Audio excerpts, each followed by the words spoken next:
Okay. We did not use the software because at the time the software was not working adequately enough. Nobody wants to hear my frustrations with the software. But we did use the templates resulting from what the software was supposed to do. We extracted the information from the articles that we did end up choosing. 12 of those studies were quantitative, 1 was qualitative. You might say, well, why did you do both? Because, and let me just rephrase that, we could have done a study right now on the qualitative and had 1 study, and that would have been easy, and we could have written that up in no time, and it would have been great. But to us, the question was about the meaningfulness of the experience that went across psychological boundaries. And the quantitative had just as much to give us that backed up the qualitative as anything else. So why not go ahead and put it in one article and do a mixed method design instead of doing one with qualitative and then coming back later with the quantitative? That was the question that JBI asked us, and we came back to them and said, we would rather do it the hard way and put them both in the same than to do one and then come back with the other later. So that's what we're doing right now is answering some questions that they have about the 2 blending, and we should have that review into them in the next couple of weeks. Interestingly enough, the pictures on the left are people that have survived lung cancer, which is really fun to see that there are some pictures of people still out there today that have survived, and all 3 of these have survived past 8 years, which is awesome. And their reports on the web are really, really positive reports, so when you get to some of the results that we have today, this is why they're probably living out their dreams, is because they've done some things to actually make some changes that would help, as well as psychologically they've made some changes that would help. In this particular qualitative study, the only one out there, which is a really cool study, 29 participants from 142 enrolled in the study. Of those 29, they were separated into not distressed or distressed, meaning in thought. So psychologically and emotionally, did they feel distressed from this whole ordeal, or did they feel positive, optimistic, outgoing as a result of the ordeal? They looked at how did they learn about their diagnosis, the hospital and recovery time, when and how they returned to normal life, how their experience changed their outlook on life, and then the balance of the negative and positive. What you need to know is a lot of this we could not use because it didn't go to our question. We were looking for what was that experience of living past 2 years and the meaningfulness of that. What did we actually learn from that? And so here are the subcategories. You see theme 1 is the existential issues concerning challenged life. In the subcategories for this, if you've ever done qualitative, you have to take a bunch of interviews, bring them all down to a specific number of themes that tend to keep coming back time after time after time, and then identifying the different pieces that go within each of those themes. So in this case, there were 5 themes, of which I eventually, when we get to the end, you'll see that I'm down to 4 themes, because I'll tell you that 2 of the ones in the middle actually go to the same piece. They just tried to make it more detailed, but it really goes to the same thing. In these subcategories, you see appreciation for life, a changed outlook, loss of normality, and inner feelings about self. Now, I'm going to talk just a little bit more. The appreciation for life, living life to the fullest is one meaning of that particular area, but so is increased focus on the little things in life and looking at every day as a gift. Now, those were things that people turned in their head to be more positive for them in that area.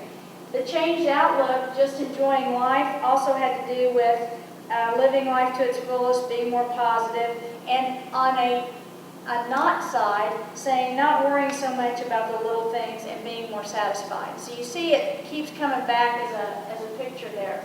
Loss of normality, what they could not do anymore. This was the more negative, and it came out from the distressed group. These are the ones that kept talking about what I can't do. I have negative psychological issues. I'm damaged for life. I'll never be able to do things the way I used to do them. Poor me, poor me, poor me. And I'm literally taking this to a place of, being over here, the same person with the same problems and the same issues and the same pains and the same everything would say, I came so far just by this experience, and I've learned so much, and I'm doing so much more from it. And then you have this individual, well, I'll never be able to do things like I used to. It's a very interesting dynamic between two different people that were going through very similar results. And one's going to live and one's not. Which one? The one with this is going to live less long than the one that has the other attitude. Inner feelings about self, the feelings of usefulness, even going through this, knowing that they still play a part in their everyday lives with family, with their jobs, or with even in social parameters, as long as they feel that they have an importance there and a usefulness, they're doing good things. Theme 2 had to do with health and self-care. This particular area, I laugh because this one particular article, the main message was quit smoking. I mean, that was it. And you have to go through this long ordeal of answering all these questions, and then there's this place at the end of the template that says, is there anything else you want to add? I wrote on the bottom of it in screaming letters, just quit smoking is all I could put on that form, because that's what the article kept saying over and over. Well, Susie gets this form from me, and she goes, is that all it said? And I said, basically, that's all it said is quit smoking. Well, now it's showing up even in the interviews. It was like, if you're going to live out life, you better quit smoking. And this was one of the things that was the message from that. And to stay away from people who do. That was also a very important message. Greater appreciation for, and this is where you're going to see where the qualitative piece came out, and you'll see later where they did some physical activity questions in a quantitative sense that give you the same kind of message that they gave you just from an anecdotal perspective. But eating better, exercising regularly, and not taking unnecessary chances. All key areas in this particular area. And then, guess who's distressed again? No control of health. So everybody else is saying, hey, you do these things, you're going to feel better, do better, and move on. And then you got the distress group coming back with a negative here. Theme 3, physical ability. These are the two that you could lump together, the theme 2 and theme 3 for when I talk at the end. But loss of physical ability, here's your distress group, overcame loss of physical activity, the non-distress group. You start to see this pattern over and over and over again. Comorbidities, I'm sorry, I misspelled. Man, oh man. Anyway, if you have too many ill effects, I'm going to talk in a little bit, just in a few minutes, about what we call a synergistic effect with clustering of symptoms. These comorbidities can cause that, and it could be pain, it could be lots of different physical issues going on, as well as lack of physical activity because of maybe nausea, things that are going on with radiation or chemotherapy and things of that nature. Theme 4, adjusting change into one's life, huge category, probably one of the most important that they talked about besides the first one. And this is accepting and changing life to accommodate decreased physical ability. And then the other side of that, guess who?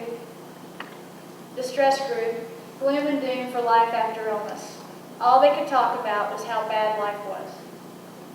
Theme 5, giving and receiving support. I want you to realize it's not just receiving support, they need to give support. And this is a huge message that I don't think people think enough about, that really came out in this particular qualitative study, that they need to give as well as receive, or they don't feel like they're being useful, which goes back to number